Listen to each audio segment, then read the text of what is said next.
Welcome back to Study Hall. Ready to satisfy those curious minds with another deep dive? Yeah, You know, absolutely. I love this stuff. I love it too. So today, It's fun. we're going to be tackling a topic that is both ancient and enduring, the history of board games. Yeah.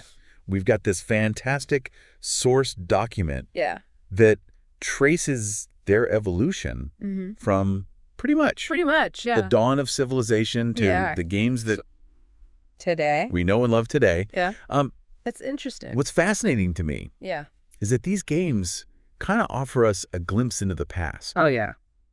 We're not just talking about rules and pieces here, right? We're talking about like It's a cultural value, reflection of culture. beliefs, Yeah. even military strategies that are reflected in these games that people played centuries ago. Thousands of years ago. Yeah. Thousands of years ago, yeah. Yeah. It's really It's amazing. what we can learn. Yeah, it's like each game is a time capsule, Yeah. preserving this little piece of history. Totally. So let's crack open one of these capsules All right. and travel back to ancient Egypt Okay. around 3100 BCE 3100 BCE. to a game called Senet. Senet. Yeah. So Wow. Senet was not just a pastime in ancient Egypt. It was really like deeply intertwined with their beliefs about the afterlife. Oh, wow.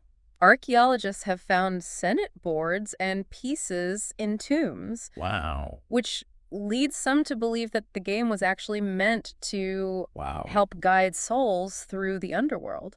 So it's like a mystical game board Yeah. for navigating the afterlife. It seems that way, That's a lot more profound right? than the games I usually play. Than Monopoly or Yeah, exactly. something like that.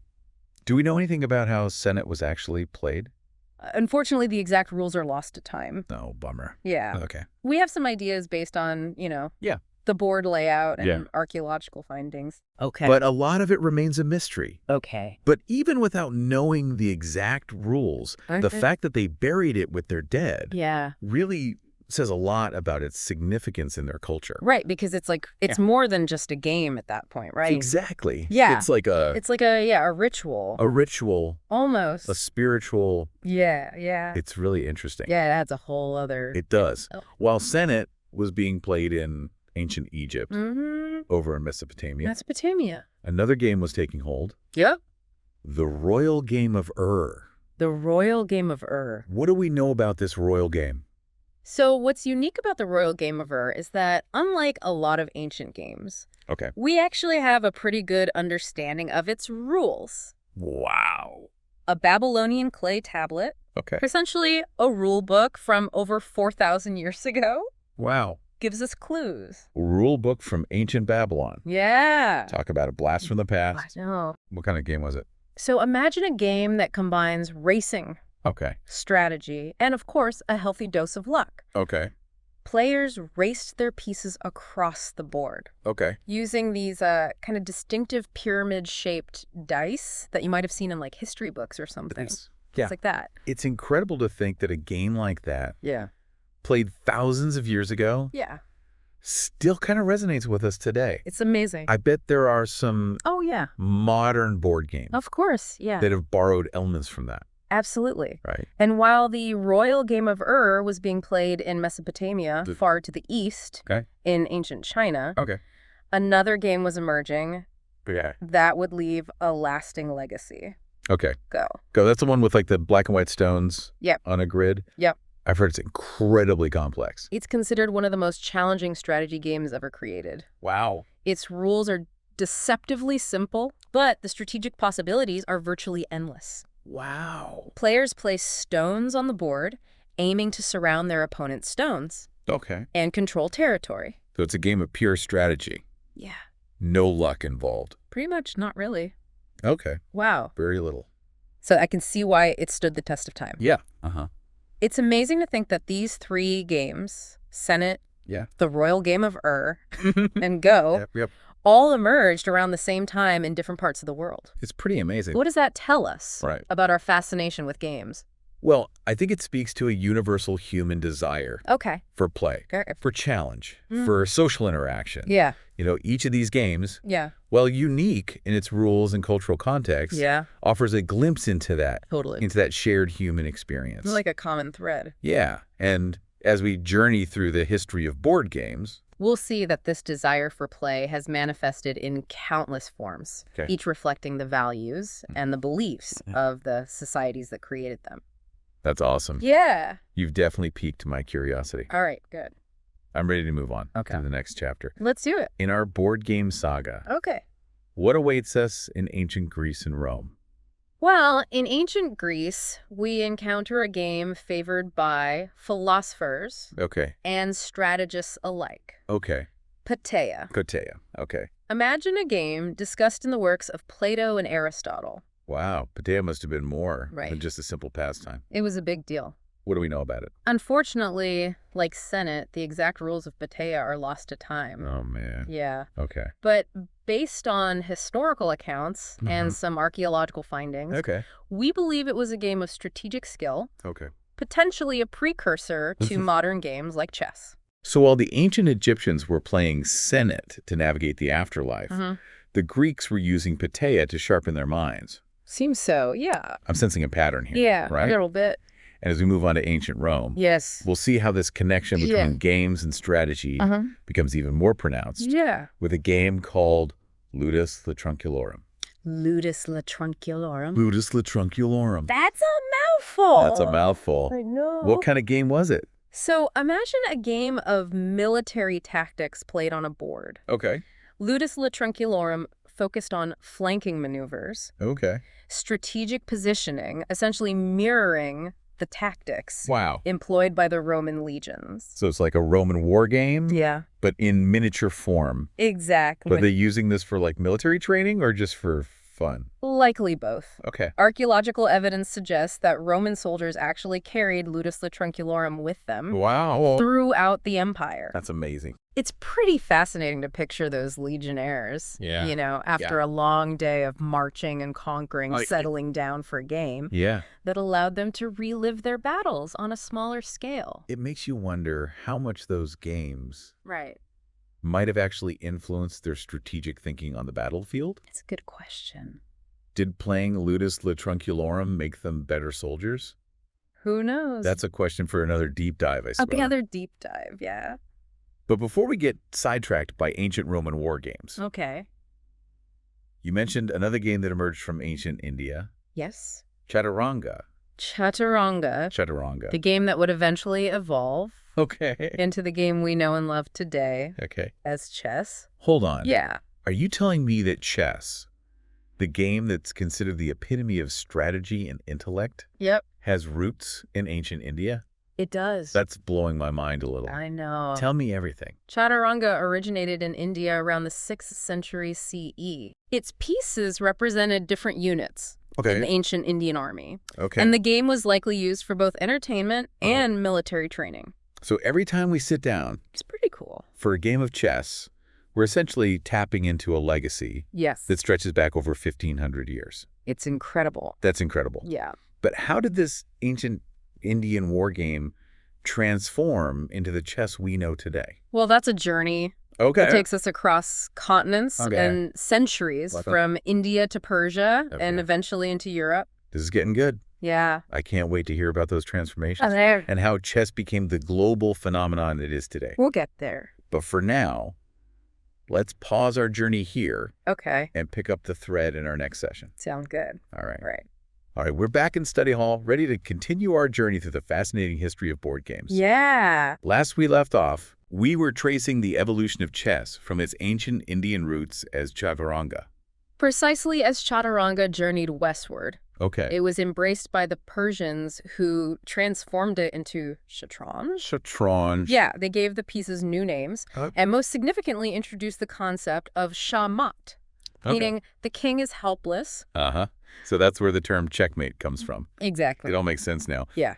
But how did chess go from being a Persian pastime to becoming the game of kings we know it as today? Well, chess reached Europe sometime in the 9th or 10th century. Okay. Likely brought there by Arab traders or returning crusaders. Okay. It quickly gained popularity. Okay. Particularly among the nobility. Okay. Who saw it as a symbol of intellect and strategy. So playing chess was a way for the European elite. Yeah. To demonstrate their mental prowess. Kind of like a medieval IQ test. Yeah. Right? Yeah. Chess became a highly esteemed activity in royal courts. And its use in military education further solidified its association with strategy and power. Wow.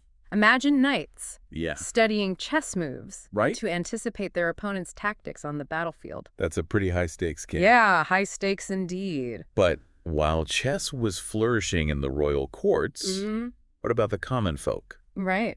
Were they playing any games during the Middle Ages? Absolutely. While chess was favored among the elite, Okay. checkers, or drafts as it's known in some places, Okay. was enjoyed by people from all walks of life. Checkers. Yeah. You mean that game I played as a kid? Yeah. With those red and black discs? Exactly. That has a long history, too. Indeed, it might surprise you to learn that checkers actually has ancient roots. Okay. Possibly even older than chess. What?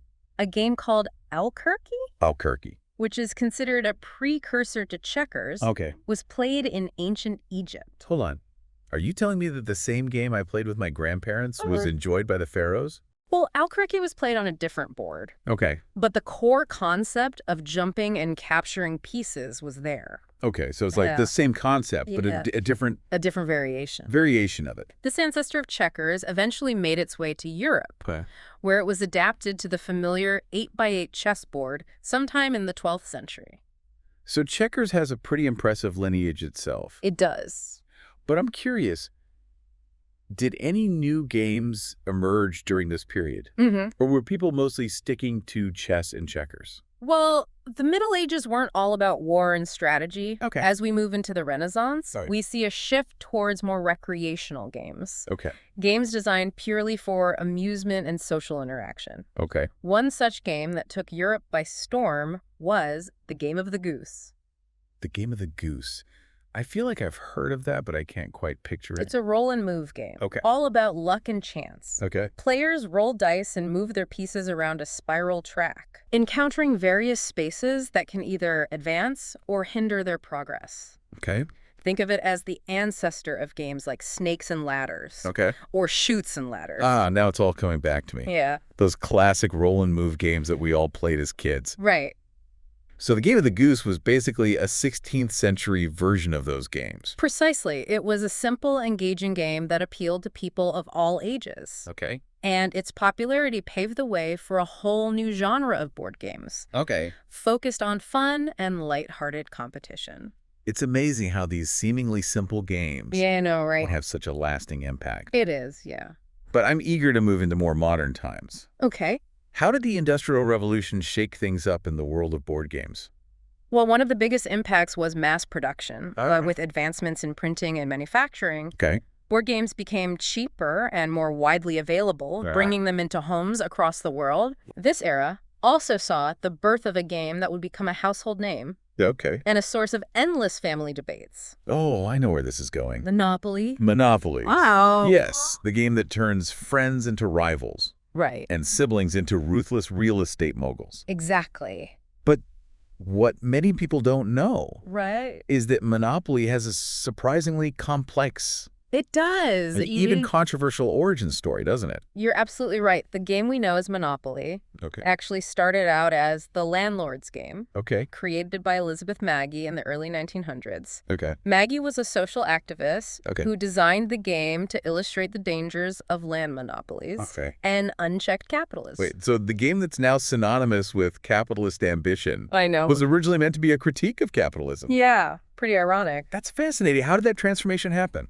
It's a tale of irony and changing social contexts. Okay. Maggie's game was initially popular among certain intellectual circles, but it was Charles Darrow, an unemployed salesman, who stumbled upon a version of the game in the 1930s and saw its commercial potential.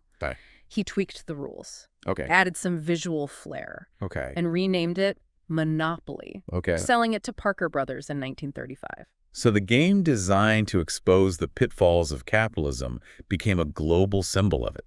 It's quite a journey. That's quite a journey. Yeah. Makes you wonder if Maggie would be horrified or amused by the game's success. Yeah, who knows?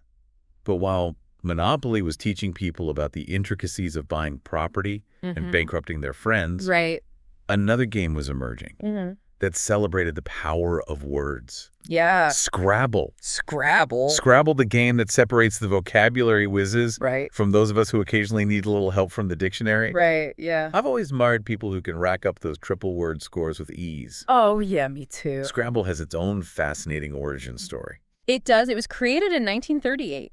By Alfred Mosher Butts, an unemployed architect who meticulously analyzed letter frequency and point values to create a game that was both educational and engaging. So it was like a perfect marriage of linguistics and game design. Yeah, exactly. It's amazing how much thought and effort went into creating a game. I know. That seems so simple on the surface. Right. But its attention to detail paid off. It did. After facing initial rejection from publishers who thought it was too educational. Yeah. Can you believe that? Scrabble finally caught its big break in the 1950s, becoming a global sensation.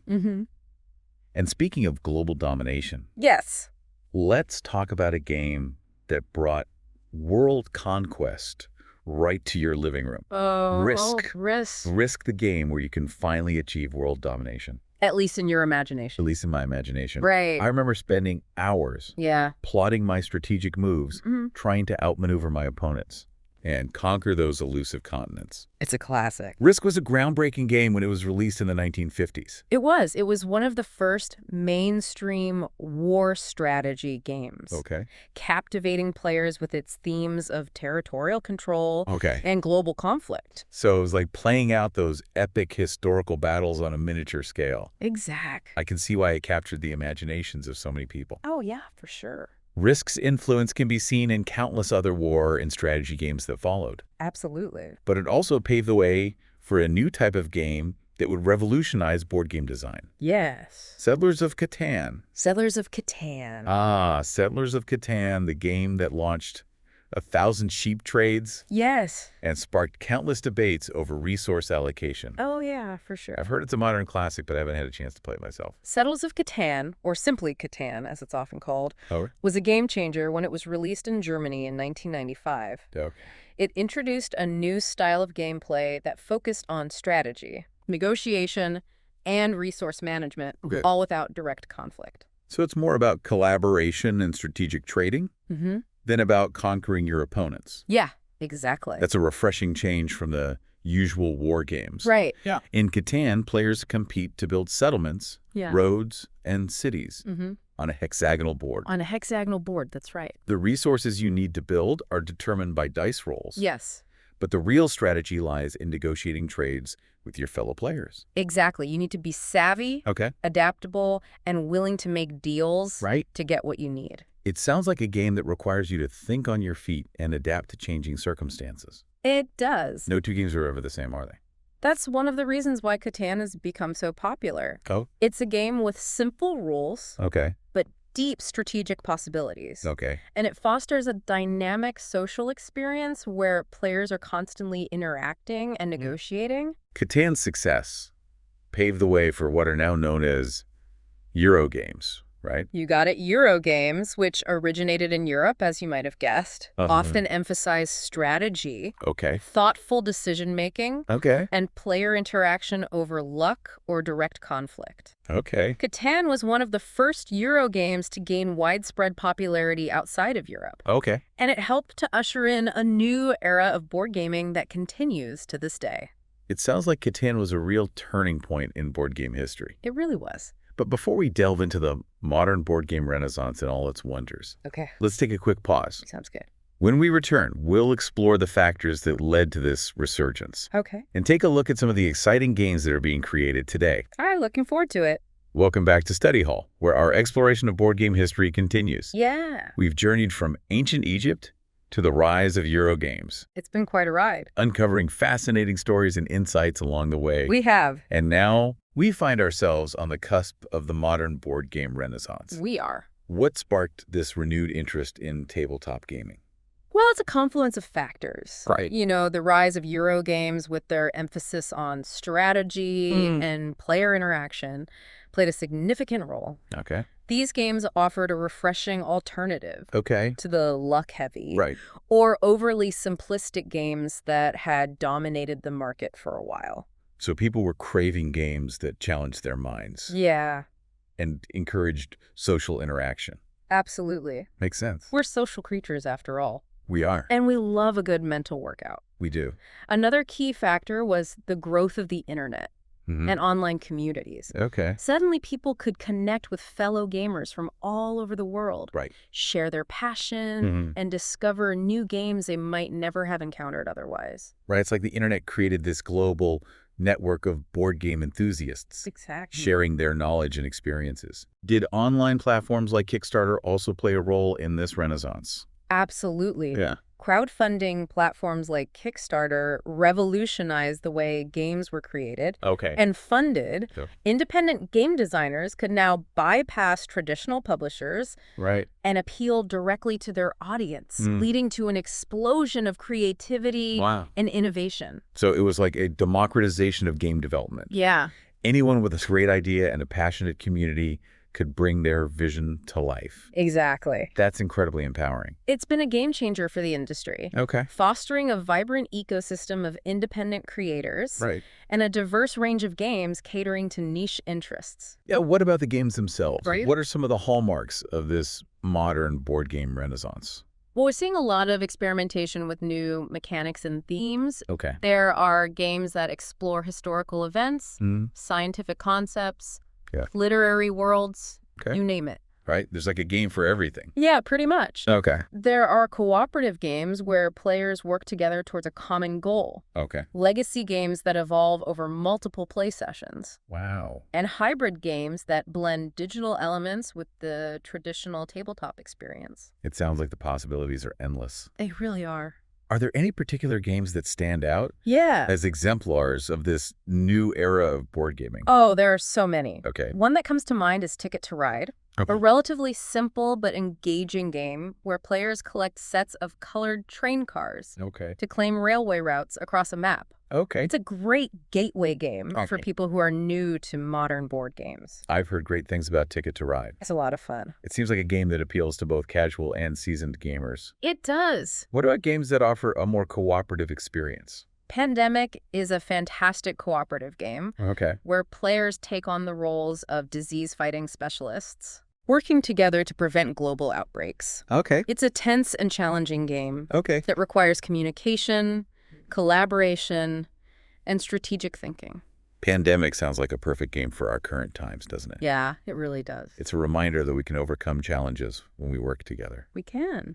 Are there any other games you'd recommend Yeah. for those who enjoy a good mental challenge? If you're looking for a truly immersive and challenging experience, Gloomhaven is a must-try. Gloomhaven, okay. It's a sprawling fantasy adventure game with a legacy system. Meaning that the game world permanently changes. Wow. Based on the choices players make. Wow. It's an epic undertaking. But incredibly rewarding for those who are up for the challenge. Gloomhaven sounds like it's in a league of its own. It kind of is. A board game that evolves over time. Yeah. Like an unfolding saga. Exactly. Yes, taking storytelling to a whole new level. It's a testament to the incredible creativity and innovation that's happening in the world of board games today. It's been an amazing journey. It has. Tracing the evolution of board games from ancient times to the present day. Yeah, from Senet to Gloomhaven. Exactly. We've covered a lot of ground. But as we wrap up our deep dive, I'm left wondering, what does the future hold for this timeless form of entertainment? That's the million-dollar question. Right. It's difficult to predict the future, but I believe that board games in some form will always have a place in our lives. I think so, too. They offer a unique blend of social interaction, intellectual stimulation, and sheer enjoyment that's hard to find elsewhere. It's that tangible, tactile experience, isn't it? It is. The act of gathering around a table with friends or family, rolling dice, moving pieces, strategizing, and laughing together. There's nothing like it. It's a ritual that transcends generations and cultures. It really is. And as technology continues to evolve, I think we'll see even more exciting developments. I think so, too. In the world of board games. Yeah.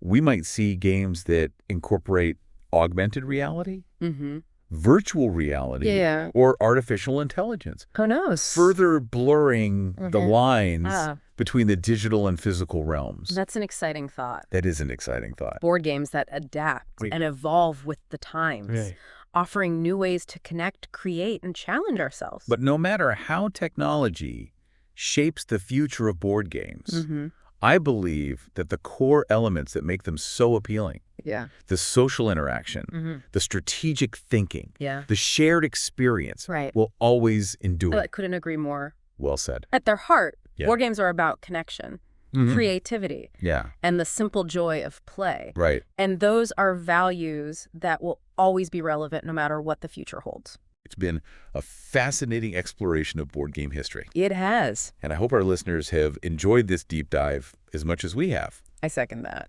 And who knows, maybe this journey will inspire you to dust off those old board games, gather some friends or family, and rediscover the magic of tabletop gaming. Exactly. Until next time, happy gaming, everyone.